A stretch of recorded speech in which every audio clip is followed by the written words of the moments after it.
नमस्कार, मैं हूं आपके साथ मेनका चौधरी और आप देख रहे हैं हमारी खास पेशकश गेम्स ऑफ गद्दी। यूपी की सत्ता हासिल करने का ख्वाब देखने की फहरिस्त लंबी हो रही है। एआईएमआईएम ने भागीदारी संकल्प मोर्चा के साथ हाथ मिलाकर जाति और मजहब के वोट बैंक में अपना खाता खोलने का प्लान तैयार कर लिया है। ओवैसी अब हैदराबादी बिरयानी का स्वाद लेने के साथ साथ लखनऊ में भी सत्ता का कबाब खाना चाहते हैं, मगर उनका ये ख्वाब पूरा होगा या नहीं, इस पर सस्पेंस है।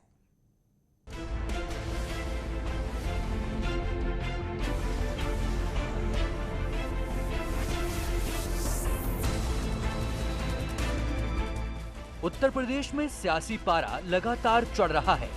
हर रोज नए समीकरण बन रहे हैं, हर रोज नए दावे हो रहे हैं और हर रोज नई रणनीति तैयार हो रही है। संग्राम सत्ता हासिल करने के लिए है, लिहाजा हर दल अपना सपना साकार करने के लिए जाल बिछा रहा है। सीएम का सिंहासन कैसे हासिल होगा, इसके लिए भी अपनी सोच को विस्तार दिया जा रहा है। यूपी में एंट्री के साथ ही इस बार ओवैसी भी आक्रमण के मूड में है। भले ही 2017 में उनका खाता न खुल पाया हो, लेकिन इस बार हुंकार राज्य के हुक्मरानों के खिलाफ है। ओवैसी की हसरत योगी को दोबारा सीएम बनने से रोकने की है और योगी ने उनकी हसरत पर जवाबी हमला बोला है। इंशाअल्लाह दोबारा योगी को उत्तर प्रदेश का मुख्यमंत्री नहीं बनने देंगे, नहीं बनने देंगे। अगर हमारे हौसले बुलंद रहेंगे, मेहनत करेंगे तो सब कुछ होगा इंशाअल्लाह ताला। मगर हमारी कोशिश यही है कि दोबारा उत्तर प्रदेश में बीजेपी की सरकार ना बने। ओवैसी जी देश के बड़े नेता हैं और देश के अंदर प्रचार में जाते हैं, उनका अपना एक जनाधार है। अगर उन्होंने भारतीय जनता पार्टी को चैलेंज किया तो भारतीय जनता पार्टी का कार्यकर्ता उनके चैलेंज को स्वीकार करता है। भारतीय जनता पार्टी की सरकार बनेगी, कोई संदेह नहीं होना चाहिए। ख्वाब को हकीकत में बदलने के लिए ओवैसी तरह तरह के फॉर्मूले इजाद कर रहे हैं, लेकिन उनकी इस हसरत पर बीजेपी हमलावर है। बीजेपी के नेता ओवैसी को उनकी अहमियत याद दिला रहे हैं और भविष्य का ख्वाब चकनाचूर करने का दम भर रहे हैं कि हम योगी जी को मुख्यमंत्री नहीं बनने देंगे इंशाअल्लाह। तो ये इंशाअल्लाह आपका उससे मैच खाता है जो भारत तेरे टुकड़े होंगे इंशाअल्लाह, इंशाअल्लाह। इसलिए जो खंड करने की बात करेगा उसको हमारी एजेंसियां खंड खंड करने का काम करेंगी। और उत्तर प्रदेश में आदरणीय योगी जी की सरकार है, यहाँ किसी मुल्ला की सरकार नहीं है। सत्ता तक पहुंचने का सपना देखने का अधिकार हर किसी को है और ओवैसी भी उसी दिशा में है। इसलिए गठजोड़ की राजनीति के जरिए भी वो अपनी रणनीति को अमली जामा पहनाने में लगे हैं। यूपी में अपनी सियासी जमीन मजबूत करने के लिए एआईएमआईएम ने ओपी राजभर के भागीदारी संकल्प मोर्चा के साथ हाथ मिलाया है। हालांकि दोस्ती के इस शुरुआती दौर में ही बयानों के जरिए मतभेद भी झलकने लगे हैं। कौन कितनी सीटों पर लड़ेगा और किसको कितनी सीटें दी जाएंगी, इस पर दोनों नेताओं का अपना अपना राग है। हमारा तो अभी तक हम तो राजभर साहब के साथ हैं भागीदारी संकल्प मोर्चा के तहत, और हमारे पार्टी के यूपी के प्रेसिडेंट ने इस बात का ऐलान भी किया कि हम एमआईएम पार्टी आने वाले 2022 के असेंबली चुनाव में हम 100 असेंबली सीट पर इंतखाबात में हिस्सा लेंगे। हमने लोगों से एप्लीकेशन लेना भी शुरू कर दिया। शौकत साहब गांव-गांव, ज़िले-ज़िले, कॉन्स्टिट्यूंसी फिर रहे हैं। अभी उस संबंध में कोई बैठक नहीं हुई है, सीट का बंटवारा भी मोर्चे से नहीं हुआ है। वो बयान जो उन्होंने दिया है, वो बयान अगर उसको पढ़ें लोग तब तो सही समझ में आवे। शौकत अली जी ने कहा है कि हम 100 सीट पर तैयारी कर रहे हैं चुनाव लड़ने के लिए, तो इसमें कहाँ सा फाइनल हो गया कि 100 सीटें उनको मिल गई। अभी मोर्चे की बैठक नहीं हुई है। चुनावी रंग में उतरने से पहले ही सीटों के तालमेल पर ओवैसी और राजभर में क्या क्या खेल होगा अभी कुछ कह नहीं सकते, लेकिन दोस्ती तो आगे बढ़ ही रही है। इस दोस्ती से यूपी की सियासत में सियासी समीकरण बदलने की संभावनाओं से भी इनकार नहीं किया जा सकता। सवाल इस बात का है कि क्या ओवैसी के आने से अल्पसंख्यक वोट बैंक पर अपना दावा करने वाले दलों की सियासी सेहत पर कितना असर पड़ेगा। उत्तर प्रदेश की सियासत में ओवैसी की एंट्री के बाद अब सवाल उठने लगे हैं कि आखिर मुस्लिम मतदाता किधर जाएगा। अटकलों का दौर भी अब तेज हो गया है कि क्या मुस्लिम मतदाताओं को ओवैसी रिझा पाने में सफल होंगे। पुराने इतिहास को देखें तो बिहार में महागठबंधन का खेल ओवैसी ने बिला शक शुबह बिगाड़ा था। हालांकि समाजवादी पार्टी मुस्लिम मतदाताओं को अपना परंपरागत वोट बैंक समझती है, तो क्या अखिलेश यादव की पार्टी कुछ ऐसी रणनीति बनाएगी जिसकी वजह से उनको विधानसभा के चुनाव में नुकसान ना हो। उत्तर प्रदेश में मायावती भी जातीय और सामाजिक समीकरणों का तालमेल बनाकर सत्ता तक पहुंच चुकी हैं, लेकिन इस बार उनका सियासी गणित बहुत उलझा हुआ है। ऐसे में ओवैसी का आना बीएसपी के हाथी पर कितना भारी पड़ेगा, इसको लेकर भी अटकलें हैं। मायावती ने इस बार बिना किसी गठबंधन के उत्तर प्रदेश की सियासत में चुनाव लड़ने का ऐलान किया है, लेकिन यूपी में ओवैसी की दखल के बाद मुस्लिम वोट बैंक के बंटने के पूरे आसार हैं। ऐसे में बदले हुए सियासी समीकरण में मायावती कैसे तालमेल बिठाएंगी, इस पर सभी की निगाहें रहेंगी। हालांकि मायावती ने सर्व समाज का नारा देकर सबका हितैषी बनने की भी बात कही है, लेकिन मायावती अपने इस सोशल इंजीनियरिंग के फॉर्मूले को कैसे हिट कराएंगी, इस पर सबकी निगाहें रहेंगी।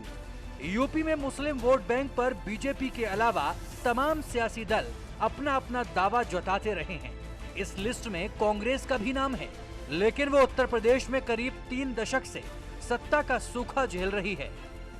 ऐसे में उसके लिए भी अपना वोट बैंक बचाए रखने या बढ़ाने की चुनौती है। इन दिनों कांग्रेस का संगठन यूपी में संघर्ष कर रहा है, मगर संगठन की इस कसरत का क्या नतीजा होगा, इसको लेकर अभी कुछ भी कहना जल्दबाजी होगा, क्योंकि अब तक कांग्रेस अपनी रणनीति साफ नहीं कर पाई है। ऐसे में उत्तर प्रदेश में मुस्लिम मतदाता कांग्रेस को वोट करेगा या नहीं करेगा, इस पर भी अभी संशय बना हुआ है। ओवैसी फैक्टर का नुकसान अगर एसपी, बीएसपी और कांग्रेस को होगा तो क्या इससे बीजेपी को फायदा मिलेगा? ये भी सवाल सियासी फिजाओं में तैर रहा है, मगर इसका जवाब शायद इतनी जल्दी ना मिले। ओवैसी की एंट्री और जन भागीदारी संकल्प मोर्चा की सियासी बिसात से बीजेपी की सियासी सेहत पर कितना असर पड़ेगा, इसको लेकर सियासी गलियारे में खूब चर्चा है। 2017 के चुनाव में बीजेपी ने ओम प्रकाश राजभर और छोटे दलों का साथ लेकर जातीय और क्षेत्रीय संतुलन साधने में कामयाबी हासिल की थी, जिसका फायदा भी बीजेपी को मिला। हालांकि इसके बाद ओम प्रकाश राजभर और जन भागीदारी मोर्चा इस बार के चुनाव में बीजेपी के वोट बैंक में सेंध लगाने का दावा कर रहा है।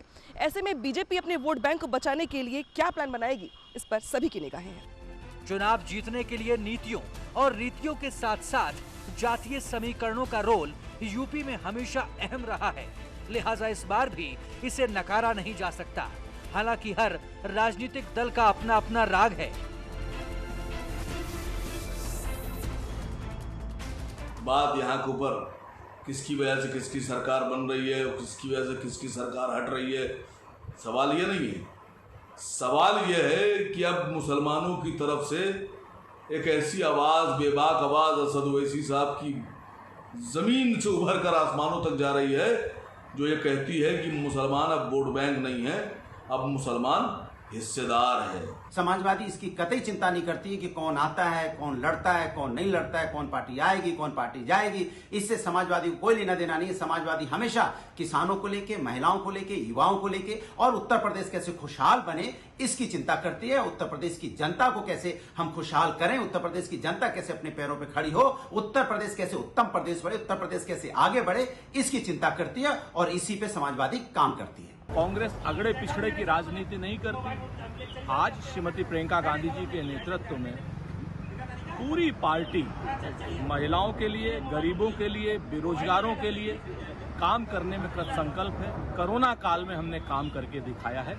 इन्हीं सब बातों पर कांग्रेस चुनाव में जाएगी। उत्तर प्रदेश में ओवैसी क्या तमाम और नए दल भी आ रहे हैं। रोज अखबार में एक नए दल की फोटो छप जा रही है कि वो आ रहा है, हम लोग शहर भर में होर्डिंग लगी देखते हैं। तो तमाम दल ऐसे छोटे छोटे उत्तर प्रदेश में अपनी किस्मत आजमाने आएंगे और आजमा कर फिर चले जाएंगे। उत्तर प्रदेश में योगी आदित्यनाथ के नेतृत्व में एक लोकप्रिय सरकार चल रही, जिसने इस आपदा काल में जनता के बीच में जाकर सेवा की और पुनः उसी जनता के आशीर्वाद से पुनः 300+ सीटें लेकर उत्तर प्रदेश में योगी आदित्यनाथ की सरकार बनेगी। राजनीति का पहिया चारों ओर घूम रहा है और हर कोई लखनऊ की लड़ाई जीतकर सत्ता हासिल करना चाहता है। इसलिए अपनी अपनी भूमिका का एहसास भी कराया जाने लगा है। यही वजह है कि ओवैसी के साथ दोस्ती कर चुके ओपी राजभर तो मुख्यमंत्री और उप मुख्यमंत्री बनाने का भी नया फार्मूला दे चुके हैं।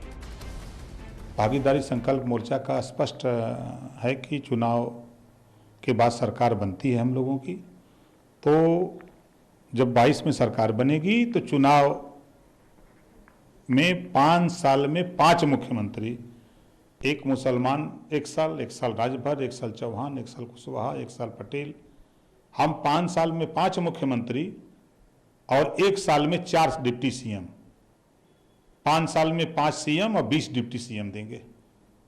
अब इसमें उनकी भी बात शामिल हो गई।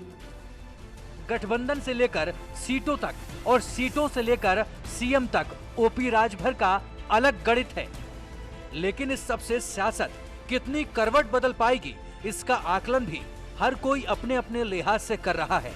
ऐसा माना जाता है कि अगर कोई मुस्लिम व्यक्ति इस तरह की लीडरशिप लेता है तो उसे और लोगों को जोड़ने में मुश्किल होगी। ओवैसी के साथ भी यही मुश्किल होती, जिसका तोड़ उन्होंने पहले ही निकाल लिया है राजभर को साथ रख के। तो ऐसा हो सकता है कि इस बार इस कॉम्बिनेशन से थोड़ा फ़ायदा मिले, लेकिन फिर भी मैं कहूँगा कि किसी भी बड़े दल को चुनौती देने में उन्हें बहुत ज़्यादा सफलता शायद इसलिए ना मिले कि उनकी पार्टी को लोग केवल एक इस तरह से देखेंगे कि ये कुछ दलों का एक जोड़ने का एक एक्सपेरिमेंट है। ओवैसी ने गठबंधन भी कर लिया, चुनौती भी दे दी, लेकिन यूपी की सियासत क्या उन्हें रास आएगी या यूपी का मतदाता क्या उन्हें पसंद करेगा? इसे लेकर बहुत सवाल हैं, जिनका जवाब सिर्फ वक्त ही बेहतर दे पाएगा। यूपी में भले ही हर दल खुद को जातिगत राजनीति से अलग बताता हो, लेकिन सियासी गणित में पास होने के लिए जाति समीकरणों का सहारा लिया ही जाता है। यूपी में चुनाव नजदीक हैं, लिहाजा हर पार्टी अपने अपने स्तर पर रणनीति बनाने में व्यस्त है। नई पार्टियां आ रही हैं, नए गठबंधन बन रहे हैं, लिहाजा नए जातीय समीकरण बनने के भी पूरे आसार हैं।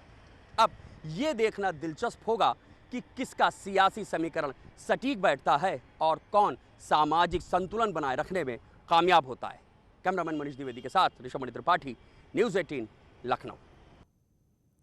तो समीकरण पर काम करने के साथ साथ उत्तर प्रदेश में दावों की बरसात भी तेज हो चुकी है। अखिलेश यादव ने 2022 में सरकार बनाने का दावा किया तो सीएम योगी ने विरोधियों के सपने चकनाचूर करने का दम भरा है। इसके अलावा सियासी वार पलटवार का दौर भी तेजी से रफ्तार पकड़ रहा है।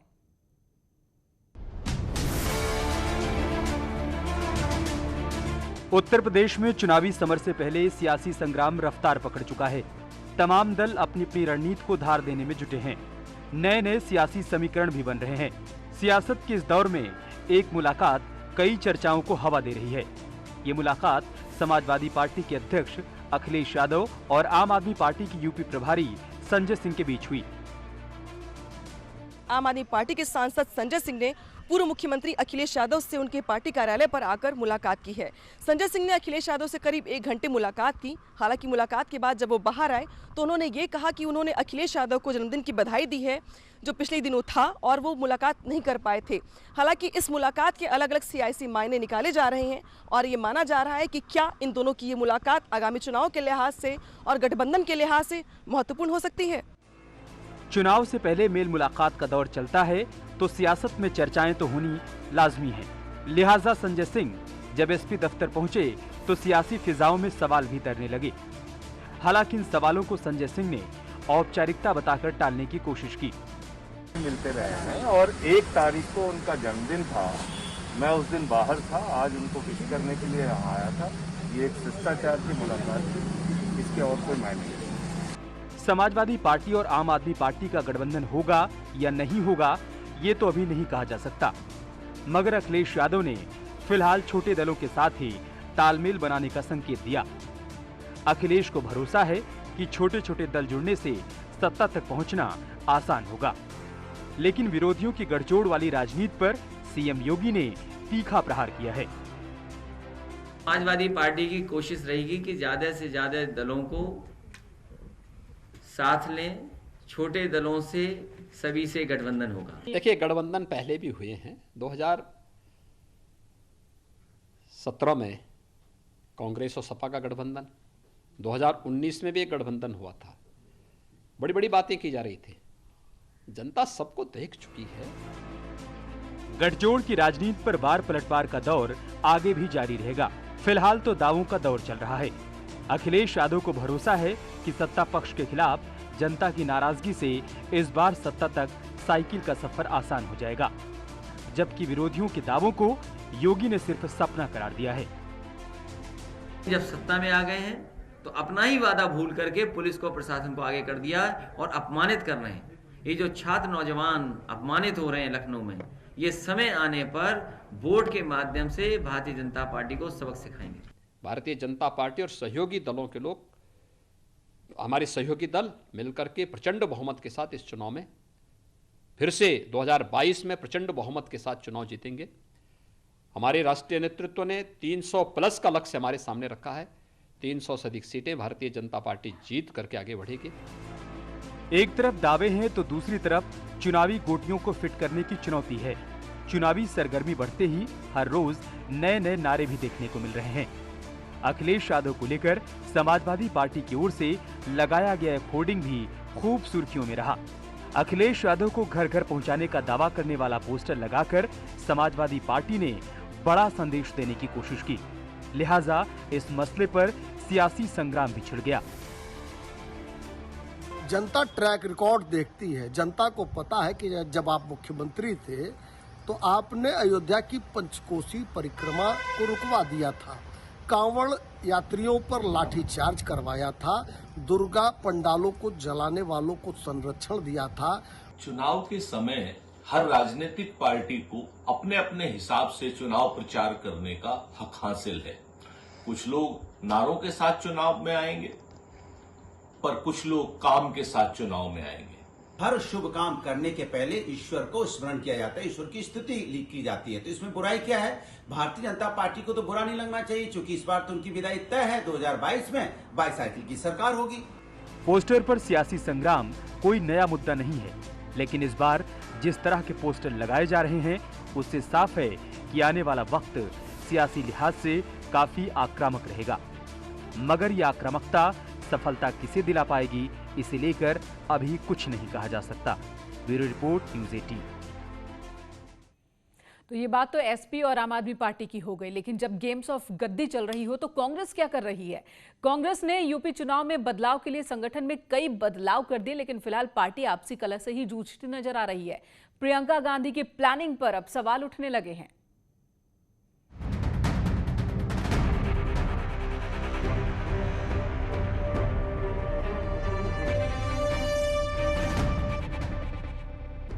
यूपी चुनाव के लिए कांग्रेस भी अपनी कमर कस रही है।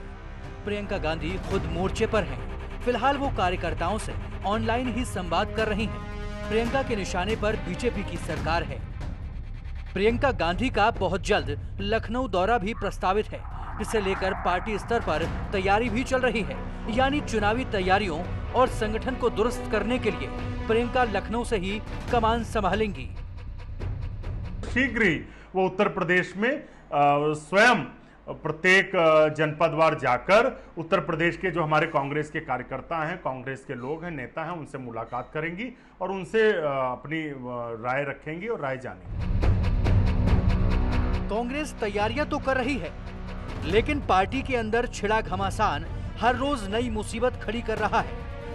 कुछ ऐसा ही मथुरा में भी हुआ, जहां पार्टी के एक कार्यक्रम में महिला नेता ने सीनियर नेताओं पर बदसलूकी की तोहमत जड़ दी। शिक्षण शिविर में कार्यक्रम बहुत ही अच्छा चल रहा था, चीज़ें बहुत अच्छी हो रही थी, लेकिन कुछ एक लोग हैं हमारी प्रदेश कमेटी से जिन्होंने कुछ ऐसी अनुचित चीज़ें की जो मान्य नहीं थी किसी भी तरह से। तो उन पर मैंने ऑब्जेक्शन उठाया और मैंने अपनी पार्टी फोरम में इस बात को रखा और माननीय सलमान खुर्शीद जी उस समय मौजूद थे। मैंने उनसे भी अपनी शिकायत कही है और उन्होंने इस पर ध्यान देने का और तुरंत मुझे कॉल करने का वादा मुझसे किया है। कांग्रेस की अंदरूनी सियासत सिर्फ आरोप लगाने तक ही नहीं, बल्कि धरना देने तक भी पहुंच गई है। बीते दिनों पार्टी के पूर्व प्रदेश सचिव सुनील राय ने लखनऊ में धरना देकर हमला बोला। सुनील राय ने प्रदेश अध्यक्ष अजय लल्लू और प्रियंका गांधी के निजी सचिव संदीप सिंह को हटाने की मांग की। दूसरी तरफ एक और पुराने नेता कोणार्क दीक्षित ने भी माहौल खराब करने का आरोप लगाकर प्रदेश अध्यक्ष अजय कुमार लल्लू और संदीप सिंह के खिलाफ मुकदमा दर्ज कराया। चुनाव नजदीक है और कांग्रेस आपसी रण में उलझी है। ऐसे में अब प्रियंका गांधी क्या चमत्कार कर पाएंगी, इसका जवाब फिलहाल कांग्रेस के पास भी नहीं है।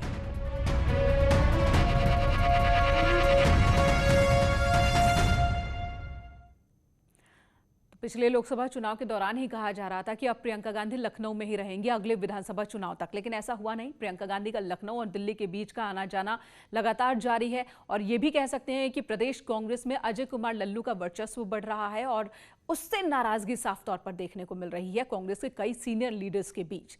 चलिए बात उत्तराखंड की कर लेते हैं, क्योंकि गेम्स ऑफ गद्दी वहां पर भी जारी है। उत्तराखंड में बीजेपी ने युवा मुख्यमंत्री पुष्कर धामी को कमान सौंप दी है। उनके सामने नई जिम्मेदारी है तो नई चुनौतियां भी हैं। सवाल है कि क्या सरकार का मुखिया बदल देने से पहाड़ की तकदीर बदल जाएगी?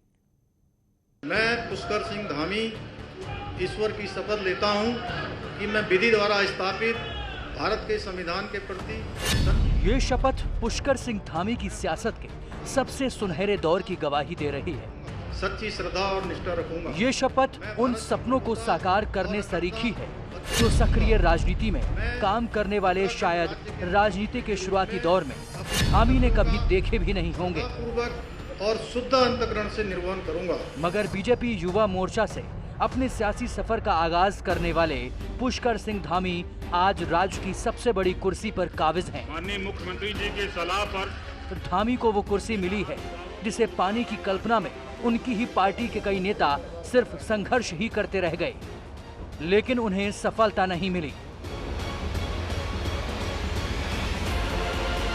पुष्कर सिंह धामी को सीएम बनाकर बीजेपी ने एक बार फिर संदेश देने की कोशिश की है। संदेश युवा पीढ़ी को आगे बढ़ाने का, संदेश नौजवानों को साथ लाने का, संदेश पुराने तौर तरीकों से बाहर निकलने का। पुष्कर सिंह धामी अब तक के सबसे युवा सीएम हैं और कई सीनियर लीडर्स को छोड़ते हुए आगे बढ़े हैं।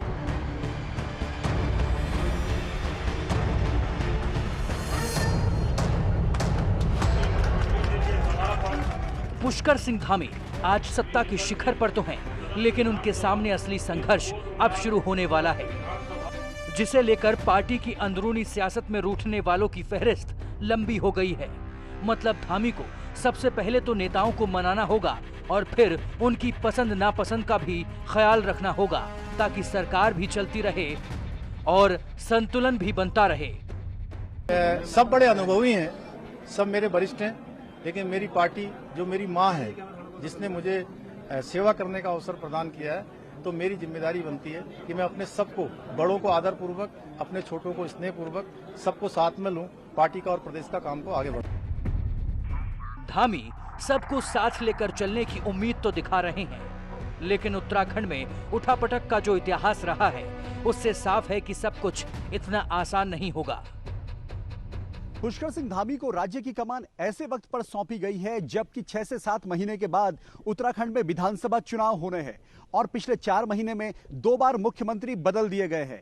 ऐसे में पुष्कर सिंह धामी के लिए चुनाव में सरकार की वापसी करवाना और जनता में अपनी एक इमेज बनाना बड़ी चुनौती है। पुष्कर सिंह धामी इस काम को कैसे करेंगे और कैसे अपने संगठन और सरकार को साथ लेकर चलेंगे, ये देखना बेहद दिलचस्प होगा। नए मुख्यमंत्री के पास कम वक्त में ज्यादा काम करने की चुनौती है। इसके अलावा संगठन से लेकर सरकार तक तालमेल बनाने की भी जवाबदेही है। हालांकि पुष्कर धामी लंबे वक्त से संगठन में काम करते रहे हैं, मगर सरकार में कभी मंत्री नहीं रहे, यानी उनके सामने अफसरशाही को कंट्रोल करने की भी परेशानी आ सकती है।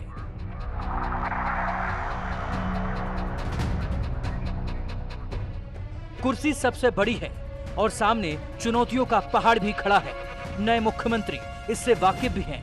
2017 में बीजेपी की सरकार बनने के बाद से बेरोजगारी भी एक बड़ा मुद्दा रही है, यानी अब जब चुनाव नजदीक है तो युवाओं को साधने के लिए नए सीएम को इसका भी समाधान निकालना पड़ेगा।